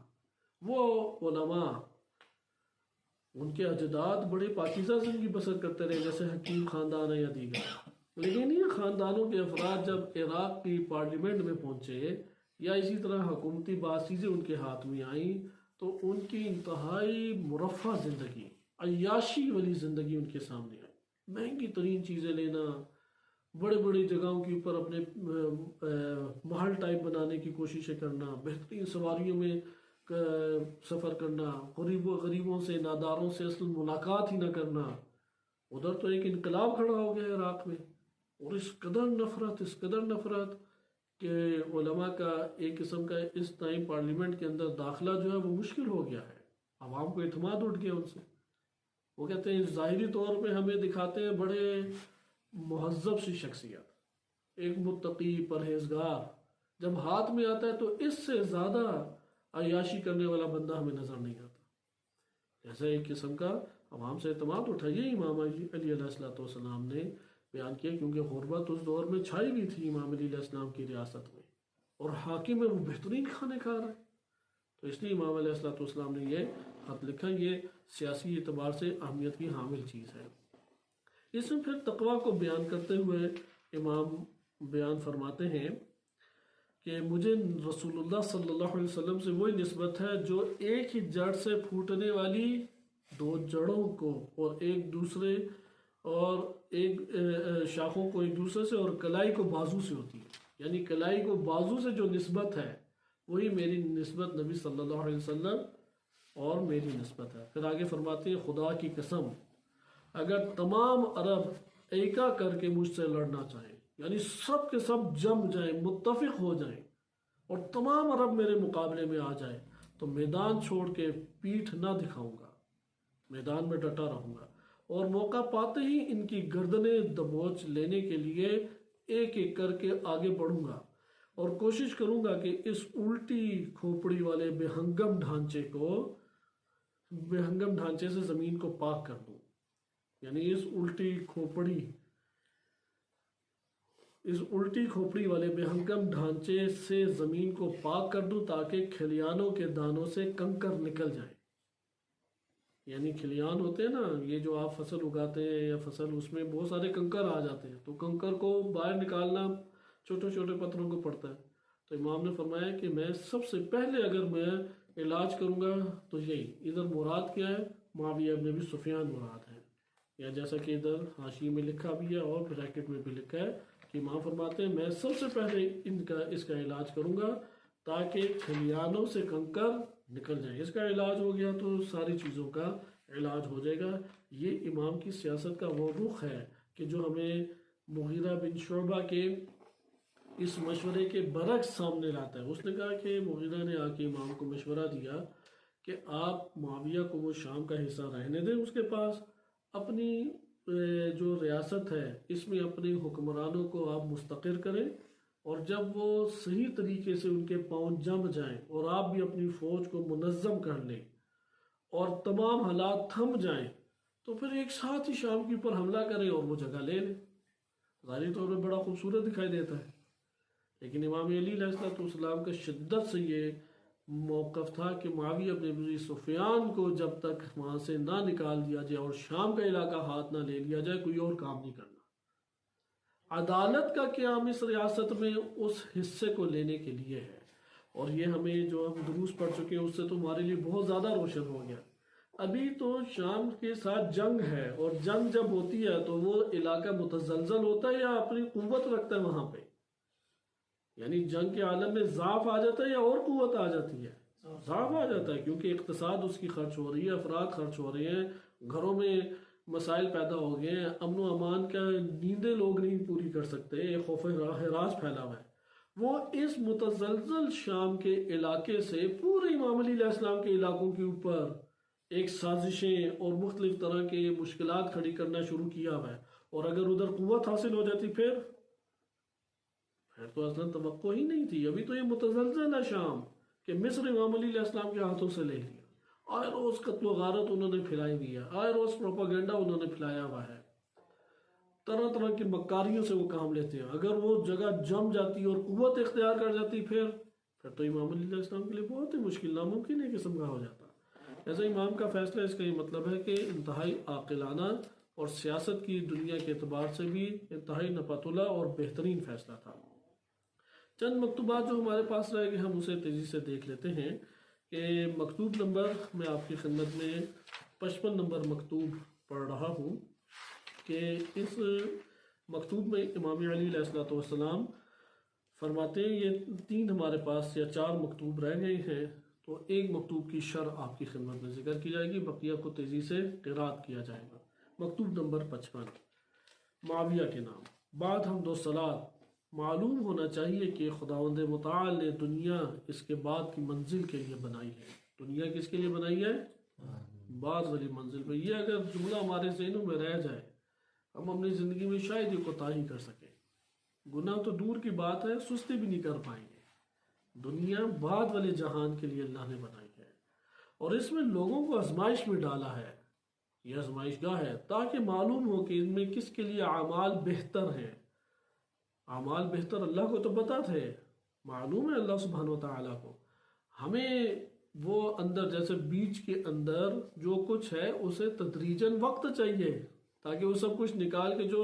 جہاں تک پہنچنا چاہتا ہے پہنچ سکے. تو ہمارا بھی یہی ہے کہ اعمال انجام دیں گے، اور انجام دینے کی صورت میں ہمارے اندر جہاں تک ہم پہنچ سکتے ہیں اس جگہ تک پہنچ جائیں گے، چاہے فسق و فجور ہو یا چاہے ہدایت ہو. اور ہم دنیا کے لیے پیدا نہیں کیے گئے، اور نہ اس میں تقدو کا ہمیں حکم دیا گیا ہے. ہم تو یہاں اس لیے لائے گئے ہیں تاکہ اس کے ذریعے ہماری آزمائش ہو. چنانچہ اللہ نے تمہارے ذریعے سے مجھے اور میرے ذریعے سے تمہیں آزمایا ہے. یعنی امام معصوم آزمائش ہیں امت کے لیے، اور امت ان کے لیے آزمائش، یعنی دونوں کی ذمہ داریاں ہیں. کون ذمہ داری نبھاتا ہے کون نہیں نبھاتا، یہ مراد ہے. ادھر آزمائش سے کیا مراد ہے؟ اگر امام معصوم آج ظہور فرما جائیں، امام زمان عجل اللہ تعالی فرجہ شریف، تو وہ ہم لوگوں کے لیے کیا ہے؟ ایک آزمائش ہے اللہ کی، کیونکہ ان کا وظیفہ ہے، انہوں نے وظیفہ انجام دینا ہے. اور ہمارے اوپر ان کی اطاعت کی آزمائش ہے، حتماً و حتماً ہم نے اطاعت انجام دینی ہے. اور ایک کو دوسرے پہ حجت ٹھہرائے، مگر تم قرآن کی غلط سلط تعویلیں کر کے دنیا پہ چھاپے مارنے لگے اور مجھ سے اس چیز کا مواخذہ کرنے لگے جس میں میرا ہاتھ اور زبان دونوں بے گناہ تھے، مگر تم نے اور شامیوں نے مل کر اسے میرے سر پر مونڈ دیا، یا تم میں سے واقف کاروں نے ناواقفوں کو اور کھڑے ہوئوں نے بیٹھے ہوئوں کو آمادہ پیکار کر دیا، یعنی جو واقف کار تھے اور جو ناواقف کار تھے، یعنی جن کو بیچاروں کو نہیں پتا تھا، ان کی بے معرفتی سے بے بصیرتی سے فائدہ اٹھا کے میرے مقابلے میں لے آئے ہو۔ اپنے دل میں کچھ اللہ کا خوف کرو۔ شیطان سے اپنی باغ چھڑانے کی کوشش کرو اور آخرت کی طرف اپنا رخ موڑ لو، کیونکہ ہمارا اور تمہارا راستہ وہی ہے، اور اس بات سے ڈرو کہ اللہ تمہیں کسی ایسی ناگہانی مصیبت میں نہ جکڑ لے کہ جس نے نہ تمہاری جڑ رہے نہ شاخ۔ میں تم سے قسم کھا کے کہتا ہوں کہ ایسی قسم جس کے لوٹنے کا سوال ہی نہیں پیدا ہوتا، کہ اگر اسباب تقدیر نے مجھے اور تمہیں ایک جگہ جمع کر دیا تو اس وقت تک تمہارے مقابلے میں میدان نہیں چھوڑوں گا جب تک خدا ہمارے درمیان فیصلہ نہ کر دے، اور وہ بہترین فیصلہ کرنے والا ہے، وہو خیر الحاکمین۔ یہ آپ نے مکتوب گزشتہ درس میں بھی سنا تھا، لیکن اس کے تشریحی کلمات آپ نے آغاز میں دیکھ لیے، اسی کے اوپر اکتفا کرتے ہیں۔ اس کے بعد ہے مکتوب نمبر 64۔ مکتوب نمبر 64 کچھ تفصیلی مکتوب ہے، یعنی تشریح طلب مکتوب ہے، اس لیے ہم اس کو بعد میں پڑھتے ہیں، پہلے مکتوب نمبر 65 پڑھ لیں تاکہ یہ مکتوبات ختم ہو جائیں اور پھر مکتوب نمبر 64 کی طرف آتے ہیں۔ مکتوب نمبر 65 نمبر مکتوب۔ اما بعد فقد ان لك ان تنتفع باللمح البصر من عيان الامور فقد سلكت مدارج اسلافك بادعائك الاباطيل، کہ اب اس کا وقت ہے، فقد آن لك ان تنتفع باللمح البصر، اب اس کا وقت آن پہنچا ہے کہ روشن حقیقتوں کو دیکھ کے ان سے فائدہ اٹھا لو، یعنی اب بھی تمہارے پاس وقت ہے، اب بھی وقت تمہارے پاس موجود ہے کہ روشن حقائق کو دیکھ کر اس سے فائدہ اٹھا لو، مگر تم باطل دعویٰ کرنے، کذب و فریب میں لوگوں کو جھونکنے اور اپنی حیثیت سے بلند چیز کا ادعا کرنے اور ممنوع چیزوں کو ہتھیا لینے میں اپنے بزرگوں کے مسلک پہ چل رہے ہو، کیونکہ بزرگ کون ہے؟ معاویہ بن ابی سفیان کے، ابو سفیان ہے، عتبہ ہے، حنظلہ ہے، یہ بنو امیہ کے، یہ سارے امام علی علیہ السلام کی تلوار سے قتل ہوئے۔ امام فرماتے ہیں کہ یہ جو تمہارے بزرگ ہیں، تم ان چیزوں میں، کس میں؟ باطل دعویٰ کرنے میں، کذب و فریب میں، لوگوں کو کذب و فریب میں لوگوں کو دھوکہ دینے میں، اپنی حیثیت سے بلند دعوے کرنے میں، جن چیزوں کو اللہ نے ممنوع کیا ہے ان ممنوع چیزوں کو ہتھیا لینے میں، لے لینے میں تم اپنے بزرگوں کے مسلک میں چل رہے ہو، یہ اس لیے کہ حق سے بھاگنا چاہتے ہو، اور ان چیزوں سے کہ جو گوشت اور خون سے بھی زیادہ تم سے چمٹی ہوئی ہے اور تمہارے کانوں میں محفوظ اور سینے میں بھری ہوئی ہیں، انکار کرنا چاہتے ہو،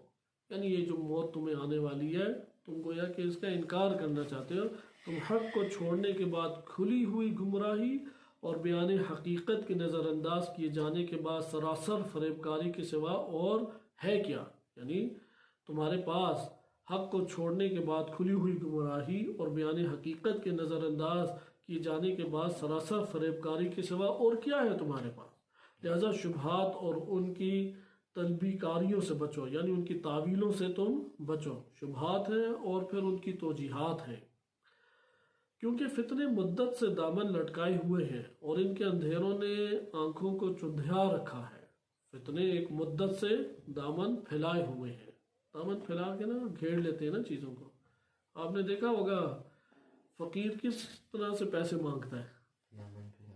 کیونکہ اسے توقع یہ ہوتی ہے میرے ہاتھ میں تو اتنے پیسے آئیں گے نہیں، لیکن بعض جگہ ایسی ہوتی ہیں کہ وہ فقیر سے بھی زیادہ بخیل ہوتے ہیں، وہ اتنا ہی دیتے ہیں جو بیچارے کے ہاتھ میں آ جائے، وہ ویسے ہی اپنی جھولی پھیلا کے پھر رہا ہوتا ہے۔ لیکن دامن پھیلائے ہوئے، یہ ایک محاورہ ہے کہ دامن، یہ تاریکیاں دامن پھیلائے ہوئے، یعنی سب چیزوں کو گھیرے ہوئے ہیں ایک مدت سے، اور ان کے اندھیروں نے آنکھوں کو چندھیا دیا ہے۔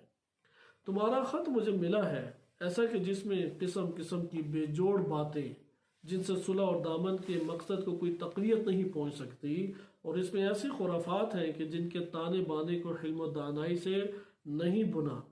تم ان باتوں کی وجہ سے ایسے ہو گئے ہو جیسے کوئی دلدل میں دھنستا ہوا اور اندھے کنویں میں ہاتھ پیر مار رہا ہو۔ تم اپنے کو اونچا کر کے ایسی بلند بام اور گم کردہ نشان چوٹی تک لے گئے ہو کہ عقاب بھی وہاں پر نہیں مار سکتا۔ یعنی تم اپنے آپ کو اونچا کر کے ایسی بلند جگہ کے اوپر، بلند بام چھت کو کہتے ہیں، بلند جگہ کے اوپر لے گئے ہو، اور ایسی گمگردہ نشان چوٹی، یعنی ایسی چوٹی کہ جس کے نشان ہی گم ہو گئے ہوں کہ واپس کیسے جانا ہے۔ یہ تم یعنی اتنی آگے نکل چکے ہو کہ واپسی کی کوئی راہ ہی ابھی نہیں بچی ہوئی، اور عقاب بھی وہاں تک پر نہیں مار سکتا، ایسی چوٹی کی بلندی تک پہنچ گئے ہو، اور ستارے عیوب کی بلندیوں سے ٹکر لے رہی ہے۔ حاشا وکلا، یہ کہاں ہو سکتا ہے تم میرے با اقتدار ہونے کے بعد مسلمانوں کے حل و عقد کے مالک بنو۔ کہتے ہیں میں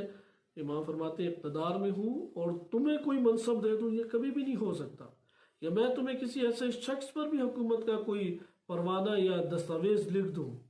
تو یہ ممکن نہیں ہے کہ ایک شخص کے اوپر بھی میں تمہیں کوئی پروانہ یا حکومت کرنے کا جواز نہیں دوں گا، کیونکہ اگر تم نے اس وقت تک کوتاہی کی کہ جب خدا کے بندے تمہارے مقابلے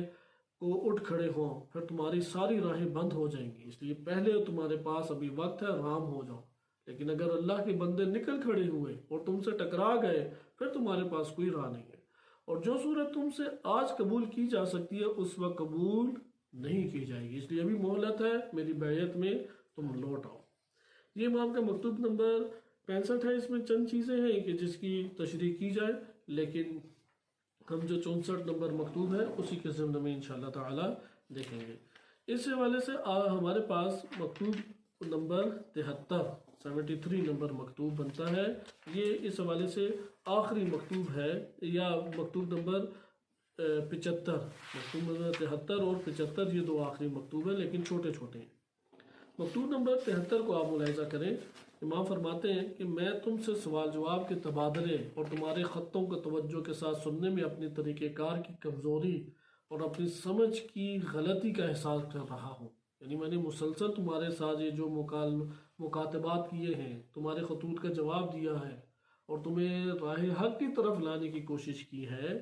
اور اپنی بیعت کے دائرے میں لانے کی کوشش کی ہے، تو مجھے احساس ہو رہا ہے کہ یہ میرا طریقہ کار کمزور ہے، اس میں میں کامیاب نہیں ہو پاؤں گا، اور مجھے اپنی فہم یعنی جو میں نے سمجھا ہوا تھا اس کی غلطی کا مجھے احساس ہو رہا ہے۔ یعنی یہ ایک قسم کی دھمکی ہے کہ میں یہ سوچ رہا تھا کہ تم ان باتوں سے ممکن ہے رام ہو جاؤ، لیکن نظر نہیں آ رہا کہ رام ہو جاؤ گے، اور تم اپنی جو خواہشوں کے منوانے کے مجھ سے درپے ہوتے ہو کہ مجھے شام کا حصہ دے دیا جائے اور مجھ سے خط و کتابت کا سلسلہ جاری کیے ہوئے ہو، تو ایسے ہو گئے ہو جیسے کوئی گہری نیند میں پڑا خواب دیکھ رہا ہو۔ تمہیں ایسا محسوس ہو رہا ہے میں خط و کتابت لکھتا جاؤں گا، علی ابن ابی طالب عراق میں بیٹھے رہیں گے، میں شام کی حکمرانی کرتا جاؤں گا، چلو اب خط و کتابت کا سلسلہ بڑھاتے رہیں۔ تو امام فرماتے ہیں جیسے تم اس طرح سے خط و کتابت کا سلسلہ جاری کیے ہوئے ہو جیسے کوئی گہری نیند میں بڑا خواب دیکھ رہا ہے کہ شام کی حکومت میرے ہاتھ میں آ گئی ہے اور ساری چیزیں یہ ہیں اور ہمارا آپس میں تبادلہ چل رہا ہے، یا جیسے کوئی حیرت زیادہ منہ اٹھائے کھڑا ہو کہ نہ اس کے لیے جائے رفتن ہو، یعنی نہ جانے کی جگہ ہو، نہ پائے ماندن ہو، نہ اسے ٹھہرنے کا مقام ہو، اور اسے کچھ خبر نہ ہو کہ سامنے آنے والی چیز اسے فائدہ دے گی یا نقصان پہنچائے گی۔ ایسا نہیں کہ تم بالکل ہی یہ شخص ہو، تم ایسے شخص نہیں ہو۔ یعنی ایک فرد وہ ہوتا ہے نا کہ جس وہ غفلت میں ڈوبا ہوا ہے، خوابوں میں پڑا ہوا ہے، صرف خط و کتابت انجام دے رہا ہے، یا ایک شخص ہے جو حیرت میں ہے لیکن اسے نہیں پتا کہ میرے پاؤں پھسلنے والے ہیں، نہ میں ٹھہر سکوں گا اور نہ میں فرار ہو سکوں گا، جا سکوں گا، ایسی مشکل آزمائش میں پھنسنے والا ہوں۔ تو امام فرماتے ہیں تمہیں انجام کا بھی پتہ ہے، تمہیں معلوم ہے کہ میرے اوپر لشکر بھی آ جائے گا، ساری چیزیں تمہیں معلوم ہے، تم ایسے شخص نہیں ہو، بلکہ وہ تمہارے مانند ہے، اور میں خدا کی قسم کھا کر کہتا ہوں اگر کسی حد تک کی طرح دینا مناسب نہ سمجھتے ہو تو میری طرف سے ایسی تباہیوں کا تمہیں سامنا کرنا پڑتا جو ہڈیوں کو توڑ دیتی۔ اگر کسی حد تک میں دینا مناسب نہ سمجھتا تو میری طرف سے ایسی تباہیوں کا تمہیں سامنا کرنا پڑتا جو ہڈیوں کو توڑ دیتی اور جسم پہ گوشت کا نام نہ چھوڑتی۔ اس بات کو خوب سمجھ لو کہ شیطان نے تمہیں اچھے کاموں کی طرف رجوع ہونے اور نصیحت کی باتیں سننے سے روک دیا ہے۔ سلام اس پر جو سلام کے قابل ہے۔ لہذا امام نے یہاں پہ فرمایا کہ تمہارے لیے جو میں مہلت دے سکتا تھا وہ مہلت میں نے دی، جو فرصت تمہیں دی جا سکتی تھی وہ فرصت میں نے دی، وائلہ ایسا نہیں ہے کہ میں مجبور ہو کے تمہیں یہ فرصت دے رہا ہوں، نہیں، مجبوری نہیں ہے، تمہیں ایک مہلت دینا چاہتا ہوں، فرصت دینا چاہتا ہوں کہ بیعت میں آ جاؤ، وائلہ میں ڈائریکٹ یہ کام کر سکتا تھا، براہ راست تمہارے اوپر اڑ کے پہنچ سکتا تھا کہ جس میں تمہاری ہڈیاں ٹوٹ جاتی اور جسم پہ گوشت پوست بھی تمہارا باقی نہ رہتا، لیکن یہ مہلت میں نے تمہیں دی کہ تم سنبھل سکو۔ آخری اس میں مکتوب نمبر 75 ہے، اس میں امام آغاز میں فرماتے ہیں کہ جب معاویہ کی اول بیعت ہوئی تو واقدی نے کتاب الجمل میں امام علی علیہ السلام کا یہ نقل کیا ہے۔ امام فرماتے ہیں کہ اما بعد، تمہیں معلوم ہے کہ میں نے لوگوں کے بارے میں پورے طور سے حجت ختم کر دی اور تمہارے معاملات سے چشم پوشی کرتا رہا، یہاں تک کہ وہ واقعہ ہو کر رہا جسے ہونا تھا اور روکا نہ جا سکتا تھا۔ یہ قصہ لمبا ہے اور باتیں بہت ہیں، بہرحال جو گزرنا تھا گزر گیا اور جسے آنا تھا آ گیا، لہٰذا اٹھو اور اپنے یہاں کے لوگوں سے میری بیعت حاصل کرو اور اپنے ساتھیوں کے وفد کے ساتھ میرے پاس پہنچ جاؤ۔ یعنی جیسے ہی پتہ لگا معاویہ نے اپنی بیعت کرا لی ہے تو امام نے فرمایا کہ یہ قصے لمبے ہیں، یعنی جو تہمتیں لگائیں قتل عثمان کی اور قاتلین کو پناہ دینے کی، تو امام فرماتے ہیں کہ یہ ابھی باتیں لمبی ہیں، یہ ساری باتیں چھوڑو، پہلا کام یہ کرو، خود بھی پہنچو اور اپنے ساتھیوں کو لے کے بھی فوراً میرے پاس پہنچو اور میری بیعت میں داخل ہو جاؤ۔ یہاں پہ مکتوب نمبر 64 ہے، 64 نمبر مکتوب، یہ امیر المومنین علیہ السلام کا ایک اہم مکتوب ہے، جس طرح آپ مکتوب نمبر 28 پڑھ چکے ہیں۔ معاویہ بن ابی سفیان نے ایک خط لکھا تھا امام علی علیہ السلام کو۔ اب یہ سارے خطوط پہنچے ہی نہیں، پتہ نہیں کتنے خطوط لکھے گئے، 45 یا 50 کے قریب تو جمع ہوئے ہیں جو امام علی علیہ السلام نے جواب دیے ہیں، اور اسی طرح متعدد ہیں، کوئی ممکن ہے 10-15 ہوں جو معاویہ بن ابی سفیان نے لکھے، لیکن ممکن ہے کہ 500 یا 1000 تک تعداد پہنچ جائے یا اس کے لگ بھگ تعداد پہنچ جائے اگر حقیقت کو دیکھا جائے ایک تخمینے کے مطابق۔ بہرحال جو ابن ابی الحدید معتزلی ہیں انہوں نے اپنی شرح میں معاویہ بن ابی سفیان کا خط درج کیا ہے۔ آپ پہلے معاویہ بن ابی سفیان کا خط اگر ملاحظہ کریں گے اس کے بعد امام علی علیہ السلام کا جواب سمجھ آئے گا۔ اگر مختصر طور پہ دیکھیں تو مفتی جعفر حسین اعلی اللہ مقامہ انہوں نے اس خط کا خلاصہ بیان کر دیا۔ میں پہلے خلاصہ بیان کر دوں، پھر عربی سے ہم پڑھیں گے معاویہ بن ابی سفیان کا خط، اور اگلے درس میں انشاءاللہ تعالی امیر المومنین علیہ السلام کا یہ مکتوب نمبر 64 ہم نہج البلاغہ سے پڑھیں گے، اور یہ آخری مکتوب ہوگا انشاءاللہ تعالی۔ اس کے بعد ہم داخل ہو جائیں گے جنگ صفین کی طرف۔ مفتی جعفر حسین رحمۃ اللہ علیہ بیان فرماتے ہیں کہ معاویہ نے امیر المومنین علیہ السلام کو ایک خط تحریر کیا تھا جس میں باہمی یکجہتی اتفاق کا تذکرہ کرنے کے بعد آپ علیہ السلام پہ طلحہ و زبیر کے قتل اور ام المومنین حضرت عائشہ کو گھر سے بے گھر کرنے کا الزام لگایا، اور مدینے کو چھوڑ کر کوفے کو مرکز قرار دینے پہ اعتراض کیا، اور آخر میں جنگ کی دھمکی دیتے ہوئے لکھا کہ میں انصار و مہاجرین کے جتھے کے ساتھ جنگ کے لیے نکلنے والا ہوں۔ یہ کون لکھ رہا ہے؟ معاویہ بن ابی سفیان لکھ رہا ہے کہ امام علی علیہ السلام کو پہلے بتایا کہ ہم ایک ہی قبیلے کے تھے، یکجہتی اور اتفاق پایا جاتا تھا اور یہ ساری چیز، پھر آپ علی طلحہ و زبیر کے خلاف ہو گئے، ام المومنین کو ان کے گھر سے آپ نے باہر نکالا اور میدان جنگ میں لے آئے، اور اگر اب میرے ساتھ بھی آپ نے یہ کیا تو میں مہاجرین اور انصار، کیونکہ مہاجرین اور انصار اصل مدینہ کے رہنے والے تھے اور نبی صلی اللہ علیہ وسلم کے خالص اصحاب میں سے تھے، کہا میں ان کا جتھا لے کے آ رہا ہوں، بڑا لشکر۔ یعنی یہ بتانا چاہ رہے ہیں امام علی علیہ السلام کے خلاف، یہ بتانا معاویہ نے چاہا ہے کہ سارا کا سارا عالم اسلام اور سارے کے سارے مخلص اصحاب نبی صلی اللہ علیہ وسلم کے وہ آپ کے خلاف ہیں، یہ تصور پیش کیا۔ حضرت نے اس کے جواب میں مکتوب اس کے نام لکھا جس میں اس کے دعوے اجتہاد اتحاد و یکجہتی پہ تبصرہ کیا، اور پھر بقیہ آپ انشاءاللہ تعالی اس میں پڑھیں گے۔ ہم نہج البلاغہ کے اس مکتوب سے پہلے اس کو پڑھ لیں جو معاویہ بن ابی سفیان کا خط تاریخ میں یا کتب میں وارد ہوا ہے۔ علامہ مجلسی رحمۃ اللہ علیہ نے اس کو ابن ابی الحدیث سے ذکر کیا ہے بہار میں، اور میں بہار سے آپ کے سامنے پڑھ رہا ہوں۔ فرق ایک دو الفاظ کا ہے، کیونکہ علامہ مجلسی رحمۃ اللہ علیہ نے بڑی دقت کے ساتھ الفاظ کی تصحیح کر کے لکھا ہے۔ یعنی ایک تو دو خوبیاں بہار میں، ایک تو منبع امام علامہ مجلسی رحمۃ اللہ علیہ کے پاس موجود ہے، کیونکہ بڑی لائبریری تھی، قدیمی ترین ان کے پاس نسخے تھے، اس لیے اعتماد بڑھ جاتا ہے جب آپ بہار سے نقل کرتے ہیں۔ اصل کتاب یعنی آپ سفر بہار کے ذریعے 600-700 سال کا سفر طے کر سکتے ہیں، ان کے پاس نسخے موجود ہیں۔ دوسرا یہ ہے کہ نسخہ برداری کے وقت بہت ساری پروف ریڈنگ کی غلطیاں ہو جاتی تھیں،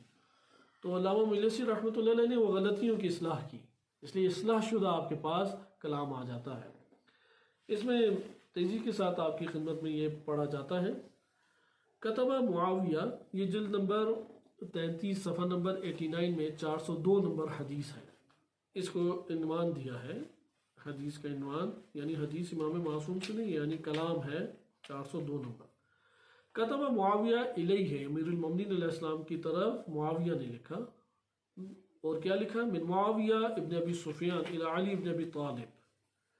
معاویہ ابن ابی سفیان کی جانب سے علی ابن ابی طالب علیہ السلام کی طرف خط۔ اما بعد فإن بنی عبد مناف لم نزل ننزع من کلیب واحد، کہ ہم عبد مناف کی نسل ہیں اور ہم ایک قالب میں ڈھلے ہوئے تھے ہمیشہ سے، صحیح؟ لم نزل ننزع من قلیب واحد ونجری فی حلبۃ واحدۃ، کہ ایک ہی ڈگر کے اوپر ہم سارے کے سارے چلتے تھے، یعنی یہ اتحاد اور یکجہتی ہماری کیسی تھی؟ گویا کہ ہم ایک ہی قالب میں ڈھلے ہوئے ہیں اور ایک ہی حلقے کے اندر ہم موجود ہیں۔ وَلَيْسَ لِبَعْضِنَا عَلَى بَعْضٍ فَضْلٌ، ہم میں سے ایک دوسرے کے اوپر کوئی فضیلت حاصل نہیں ہے۔ وَلَا لِقَائِمِنَا عَلَى قَاعِدِنَا، ہم سارے کیونکہ عبد مناف کی اولاد ہے تو ہم میں سے کھڑے ہونے والے کو بیٹھے ہونے والے پہ کوئی فضیلت نہیں ہے، صحیح ہے؟ عَلَى قَائِدِنَا فَخْرٌ، کسی کو فخر حاصل نہیں ہے، فضیلت بھی نہیں اور فخر بھی نہیں ہے۔ کلمتنا مختلفۃ، ہم سب کے کلمہ سے مراد ہے کہ ہماری صفیں جڑی ہوئی تھیں، ائتلاف یعنی باہمی محبت تھی۔ وَأُلْفَتُنَا جَامِعَةٌ، اور الفت پورے قبیلے کے اوپر چھائی ہوئی تھی۔ وَدَارُنَا وَاحِدَةٌ، اور ہمارا گھر کیا تھا؟ ایک گھر تھا۔ وَيَجْمَعُنَا كَرَمُ الْعِرْقِ، اور ایک دوسرے کی مہربانی کی وجہ سے، احترام کرنے کی وجہ سے اس نے ہم سب کو جم کر رکھا تھا۔ وَيَحْوِينَا شَرَفُ الْفَخَارِ، اور یہ جو بڑی ہستیاں ہیں ان کی شرف اور منزلت کی وجہ سے ہم ایک جگہ کے اوپر باہمی طور پہ زندگی بسر کرتے تھے۔ وَيَحْنُو قَوِيٌّ عَلَى ضَعِيفِنَا، جو ہم میں قوی تھے وہ ضعیف کے پشت بنا بنتے تھے، ان کی مدد کرتے تھے۔ وَيُوَاسِي غَنِيُّنَا فَقِيرِنَا، اور ہمارے غنی جو ہیں وہ فقیروں کے کام آتے تھے۔ وَقَدْ خَلَصَتْ قُلُوبُنَا مِنْ دَغَلِ الْحَسَدِ، حسد کے جو دغل بازی ہے وہ ہمارے دلوں میں پائی نہیں جاتی تھی، کوئی حسد ایک دوسرے پہ نہیں تھا، اس کو فلاں کمال ہے، اس کو فلاں کمال ہے، کوئی ایسی باتیں نہیں تھیں۔ وَطَهُرَتْ أَنفُسُنَا مِنْ خُبْثِ السَّجِيَّةِ، اور ایک دوسرے کے کمالات کے اوپر ایک دوسرے کو جتلانے جیسی نجاستیں ہمارے اندر موجود نہیں تھی، ہم پاک نفوس تھے ان ساری قباحتوں سے۔ فلم نزل كذلك، اسی طرح ہم تھے، ہمارے قبیلہ ایک تھا، اتحاد اور محبت اور الفت پائی جاتی تھی، شرف اور بزرگی ہمارے ہاتھ میں تھی، اور ایک دوسرے کی مدد کرتے تھے، قوی ضعیف کے کام آتا تھا،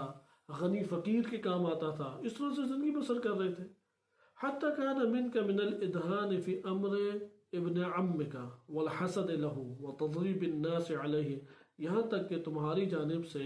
تمہارے ہی اپنے چچا زاد کے خلاف، یعنی خلیفہ سوم کے خلاف آپ نے سازشیں شروع کر دی، ان سے حسد کیا، اس کی بنیاد پہ لوگوں کو مارنے کے لیے انہیں ابھارا، آپ نے ابھارا لوگوں کو کہ جاؤ عثمان کو قتل کر دو۔ حتی قتل بمشہد منک، آپ کے سامنے، آپ کے حضور میں وہ عثمان کو لوگوں نے قتل کر دیا۔ لا تدفع عنہ بلسان ولا ید، نہ زبان سے آپ نے عثمان کا دفاع کیا نہ ہاتھ سے. فلیتک اظہرت نصرہ حیث اشہرت خطرہ، ایک کاش آپ نے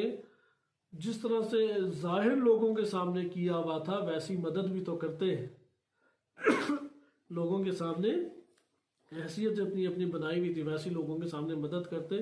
فَكُنْتَ كَالْمُتَعَلِّقِ بَيْنَ النَّاسِ بِعُذْرٍ وَإِنْ ضَعُفَ، آپ کی حالت کیسی ہو گئی کہ لوگوں کے درمیان جو ہے عذر کرنے لگ گئے، اگرچہ ضعیف تھے لیکن لوگوں سے وابستہ ہو گئے. عثمان کی آپ نے کوئی مدد نہیں کی. وَالْمُتَبَرِّ مِنْ دَمِهِ بِدَفْعٍ، اور آپ نے دفع کرتے ہوئے اپنے آپ کو اب برات کا اظہار کریں کہ میرا اس کے خون میں کوئی حصہ نہیں ہے. لوگوں کے سامنے عذر خواہی شروع کر دی کہ دیکھو میں تو بالکل ہی بری تھا، میں تو وہاں پہ تھا ہی نہیں، اور اس طرح کا آپ نے اظہار نعوذ باللہ شروع کر دیا ہے اور اپنے آپ کو بری سمجھتے ہیں. وَإِنْ وَهَنْ، اگرچہ یہ بات غلط ہے، وہ جو آپ لوگوں کے سامنے عذر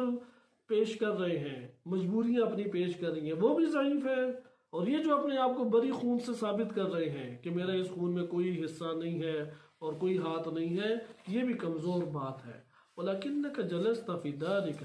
آپ اپنے گھر میں بیٹھے تھے، ہمیں پتہ ہے.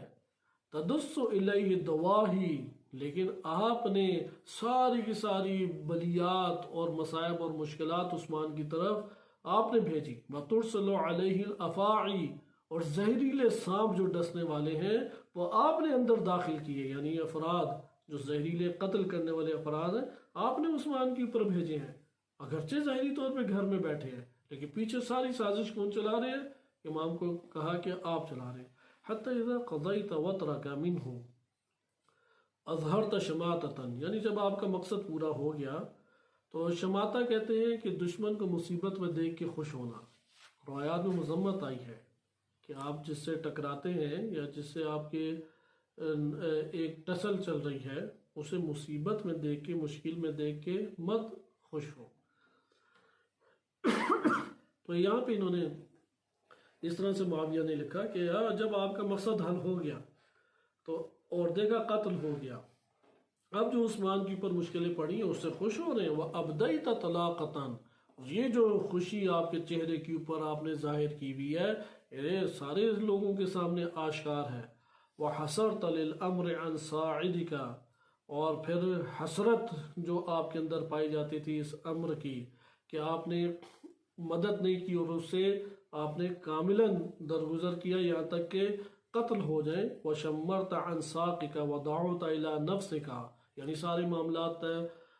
حل ہو گئے قتل عثمان کے بعد اور آپ کے لیے راہ ہموار ہو گئی، تو اب آپ نے لوگوں کو اپنے آپ کی طرف بلایا.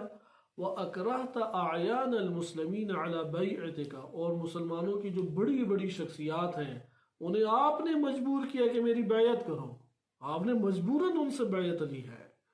ثُمَّ كَانَ مِنْكَ بَعْدَ مَا كَانَ مِنْ قَتْلِكَ شَيْخَيِ الْمُسْلِمِينَ أَبِي محمد، کہتے ہیں پھر آپ کا کام ادھر بھی نہیں رکا. یہ تو ایک کانا من کا،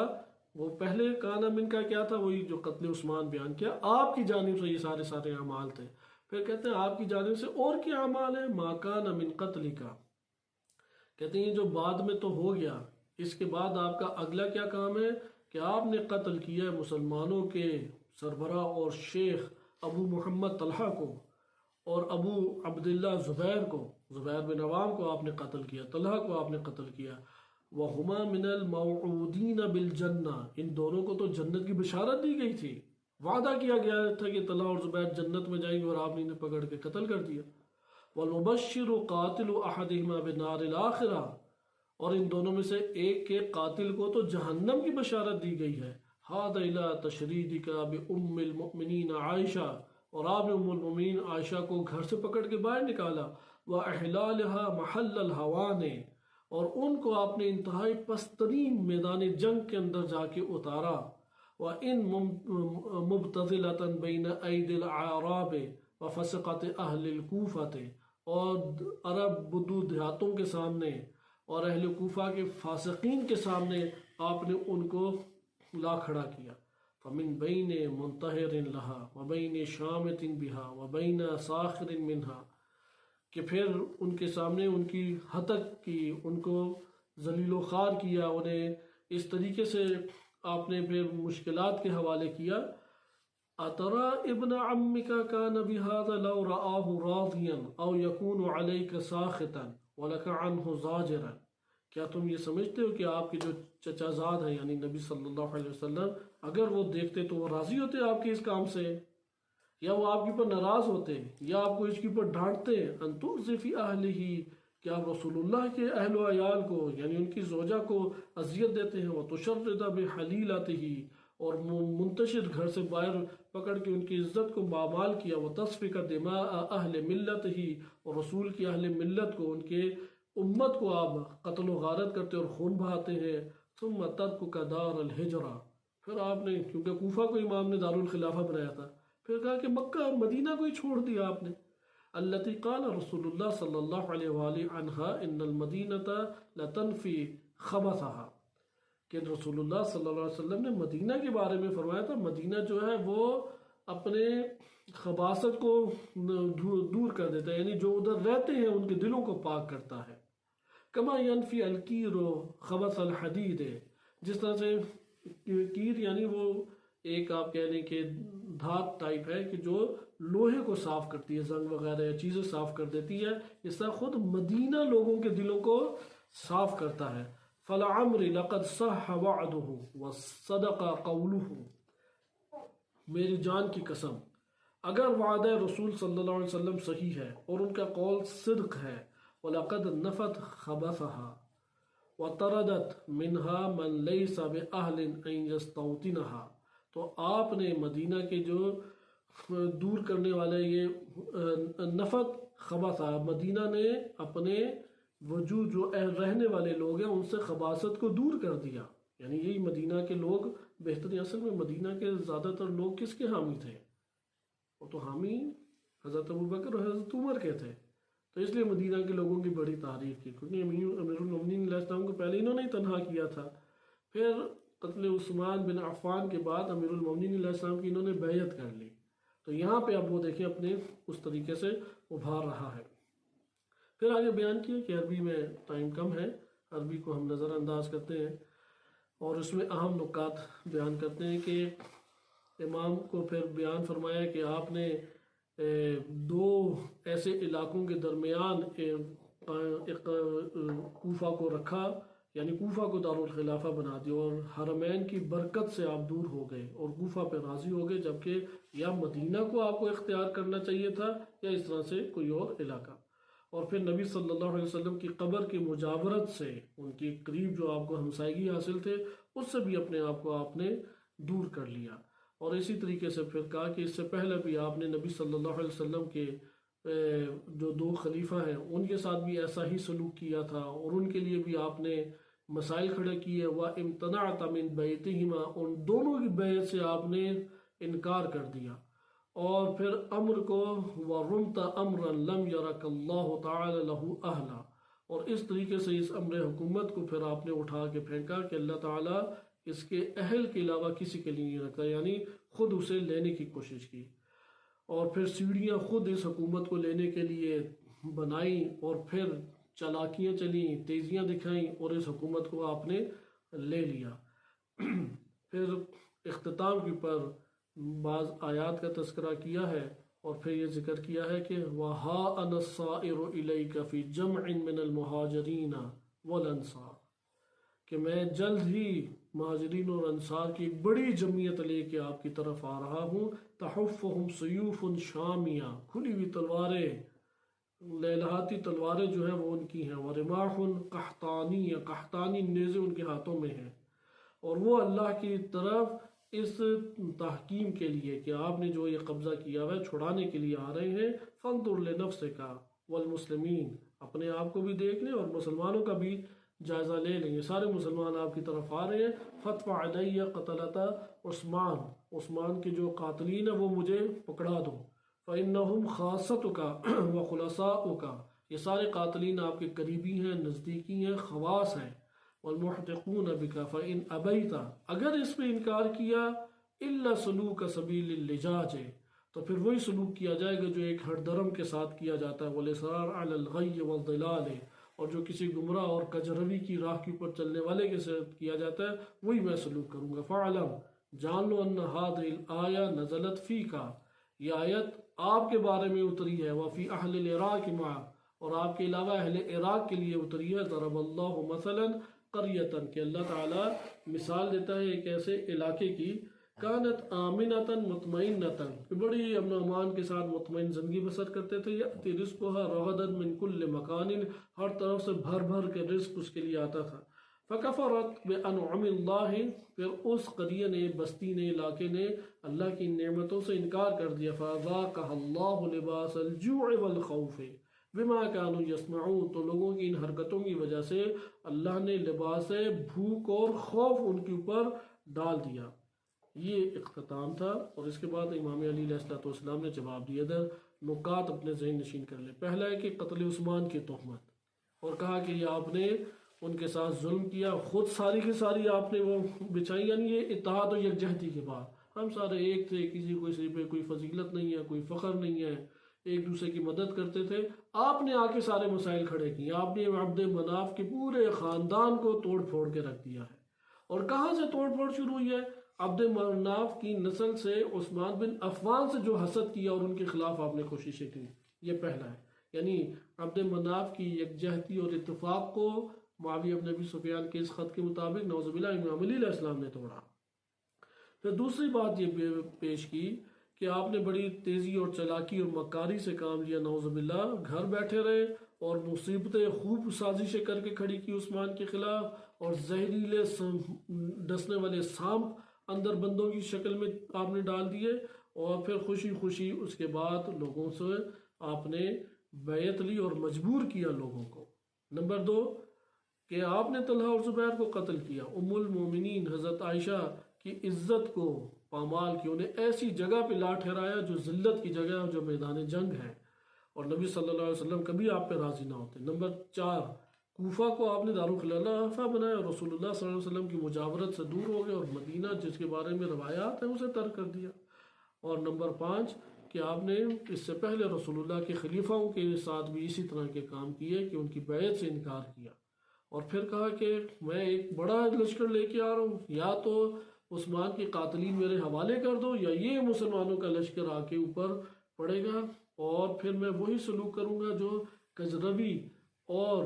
گمراہی کی راہ کے اوپر چلنے والے کے ساتھ نعوذ باللہ کیا جاتا ہے۔ یہ وہ تہمتیں ہیں کہ جو معاویہ بن ابی سفیان نے امیر المومنین علیہ السلام کے اوپر لگائیں۔ امام علی علیہ السلام نے اس کا جواب دیا، اور اس کا جواب نہج البلاغہ میں خطبہ نمبر کون سا ہے؟ 64 نمبر 64 نمبر خطبہ اس مکتوب کا جواب ہے۔ صلی اللہ علیہ سیدنا محمد وآلہ